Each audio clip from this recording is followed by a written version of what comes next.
Good morning mga katuto.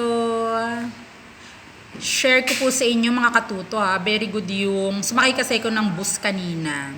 Very good yung nagpaupo dun sa babae na may kargang bata. Bus po yun pero nagmamadali ata yung babae. Kaya nagbus. So, maganda yon yung matik na tumatayo ang mga pasaherong bata-bata pa o gustong tumulong. Kasi isipin nyo hanggang road 1 hanggang kung saan man karga-karga niya yung bata. Kung ikaw man ang nasa katayuan nun, nahirap lalo na yung umaandar-andar tapos humihinto yung yung bus na sinasakyan. Okay, tapos ang yung mga PWD, yan, bigyan po ng upuan. Kaya tayong mga bata-bata pa ay iwasan po natin na maupo. 'Di ba sa bus, yung dalawang medyo katabi, hindi medyo, talagang katabi ng driver, yung kanan tsaka kaliwa. Kasi yun ay para sa mga PWD, sa mga old age, sa mga senior citizen, sa mga buntis, para hindi masyadong matagtag po ang pagbubuntis, ganyan, mahirap ang ganon. Tapos sa mga may batang dala. Okay, may batang dala, doon na lang rin sa pangalawa kasi may baby yan, delikado. So ganun po Wag na po tayong utos pa sa driver o kay sa konduktor na ay lipat po kayo, matik na pong gawin yun. Kasi ako, ang kasama ko dati, si Ado, may dala kaming printer. Sumakay kami, syempre, PWD yan, nasa unahan. Tapos dala-dala ko ang printer, hindi naman ako PWD, nandoon din ako sa unahan. Aba, saktong may pumasok, may pumara, bulag po siya. So may tungkod na gaganyan-ganyan. Naupuan ngayon si printer na ipapaayos ko. Nakakrok, tumunog. Sabi ko, nako, ano ba yan? Sinisisi ko pa si Ado, bakit hindi niya ginanon? Yung bulag kasi syempre bulag yun nangangapa. Sabi ko, sinisi ko si Ado, pero deep inside, sarili ko ang sinisisi ko kasi ako ang mali Bakit hindi naman ako senior, hindi naman ako 'di ba? Regular passenger na may printer pang dala. Nawala sa isip ko na yung mga yun ay para sa mga PWD, para sa mga with special needs talaga. So ganun po. Buti naman nung inayos, hindi naman naapektuhan yung printer, basta tumunog lang siya. Opo. So ngayon, sa jeep din ganon. Pag mga matatanda na may tungkod o kay matatanda na halos hirap na hirap umakyat dun sa estribo, dun sa ganyanan, hawakan, mga buntis, yung buntis hindi dapat sa dulo yan pag sa jeep, dun yan nasa gitna o kaya sa unahan sa may driver. Kasi na-experience ko ngayon, matagtag talaga pag nasa dulo. So pag ganyan, pagbigyan na po natin yung mga matatanda at PWD na nandoon, automatic po umano tayo, kumilos na po tayo, nabigyan sila ng daan, bigyan sila ng upuan. Oo, mga katuto yung mga kabataan dyan. Tapos yung mga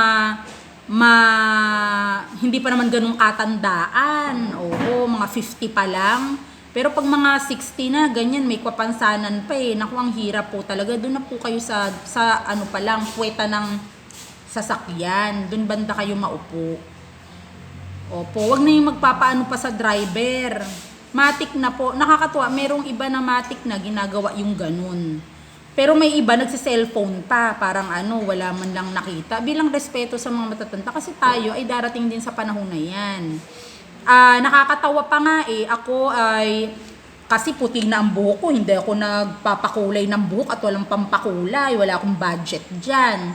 Aba, sinasabi ng konduktor, ma'am, regular senior, malapit na pa senior, ginaganong ko na lang. Inaanuhan ako ng discount. Minsan naman, nadut-dut na dun sa na-discounta na ako. Sabi naman ni mama, naku, wag kang manloko, ibalik mo ang sukli, ibalik mo yung bayad. O yun. Kaya inaano ka, regular. Ganyan. So, hindi pa naman ganun kakulubot yung mukha ko, di ba? Yung buhok lang talagang puti kasi makakapal daw ang hibla. So, madaling mamuti. So, yun po yun. Pag mga reminders po, meron naman tayong mga God rin, gender and Gender and naku, nakalimutan ko na yun. And development. Ayan, gender and development. So, yun nga, bigyang daan ang mga PWD, ang mga senior, ang mga pregnant, at ang mga may dalang bata. Nung ako po ay pumunta sa co-op, pinindot. Ma'am, regular, ganyan. Kasi ako yung loan, renew, ganyan. Kasama ko si Ado. Kasama ko yung anak ko. Ako ang maglo-loan. Sabi ko, pinindot regular. Tapos, ay naku, mali po pala ma'am, pinindot uli ni Kuya Guard. Kasi may anak po kayo, ano po kayo, priority. Sa priority lane dapat. So, ganun po. Very good ang San Jose Co-op na si Kuya Guard. Ayan. So, very good yan, Kuya. Tapos, pag naman po, dito sa mga water district, sa mga Meralco, 'di ba? Bigayan po. May priority lane para doon. Meron din namang sa Meralco ganyan, salit-salit, regular ganyan, PWD regular ganun, salit-salit po. Okay. Sunod po, meron pa akong experience niyan si Ado nagtagal. Sabi ko, dapat ang tagal mong magbayad sa ganito. Kasi walang priority lane dun Hindi ako Hindi ba nakita na ka yun? Ite-text ko nga pala yung kakilala ko. Na pag ganun, bigyan ng daan. Oo, ite-text ko siya ngayon, yung kakilala ko. Para yung mga matatanda, hindi man mainitan, hindi mahirapan sa pagpila. Tapos, saan pa ba ako pag nagkasama ko si Ado, pati ko na sasama na din. Parang 2-in-1 na rin. Nagiging PWD, nagiging senior na rin ako. So, ganun. Kasi nga, ina-assist ko siya. So, pati ako, kung may transaction, ay sasama na din. So, yun. So, maraming salamat sa mga concerned citizen. At saka mga employee na nakakaalam. Ibig sabihin, nagagad sila. Epektibo ang kanilang mga seminar at mga gawain. Opo, very good yan. Sunod po, ako ay nagkaroon ng kaibigan. Ayan, si Ma'am Ann. Si Ma'am Ann, yan. Taga Bagong Silang Elementary School. Naku, nakalimutan ko. Doon nga ba talaga, Ma'am Ann?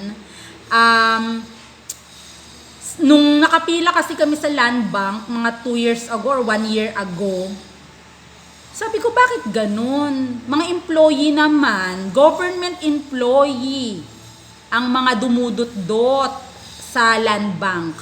Pero bakit hindi nila binibigyan ng pansin or pinapriority itong mga puti ang buhok at mahihina na?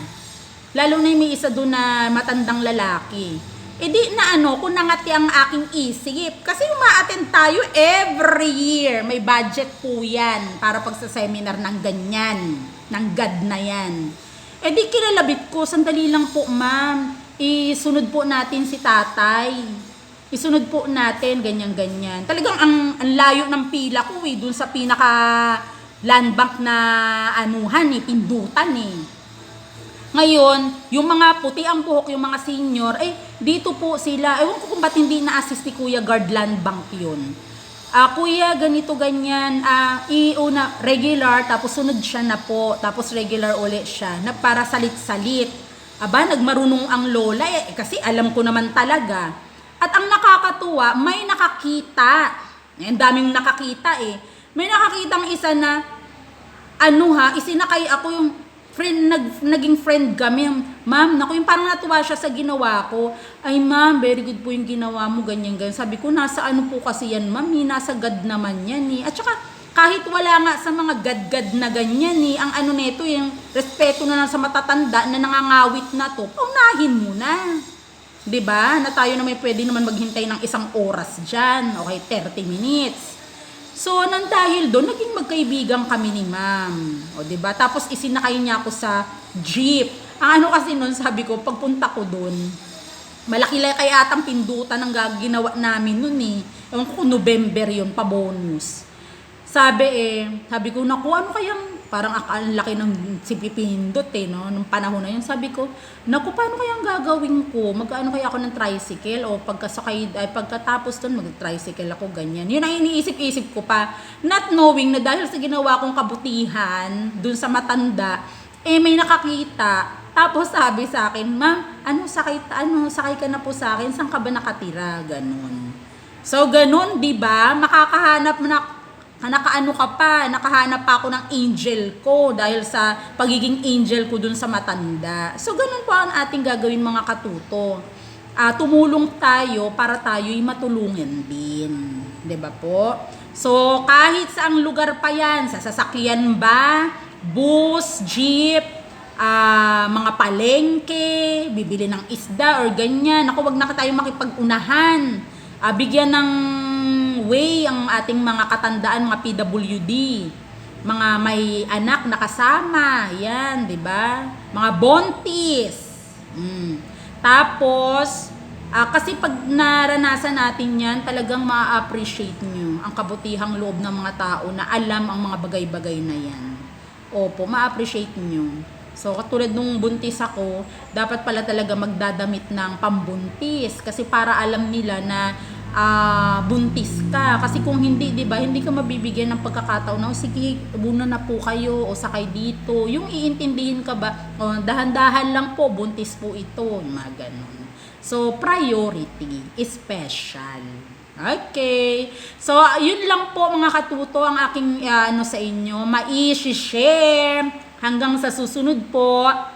Actually, marami pa akong mga ganyan na bala ko nga gawa ng libro yan para makatulong din. Kasi meron, sa susunod na lang na video, masyado na tong mahaba. Okay, until then, maraming salamat. Love po natin mga PWD. Oo, ang mga senior, ang mga preget, ang mga may anak na dala-dala. Okay, until then, maraming salamat. Bye-bye.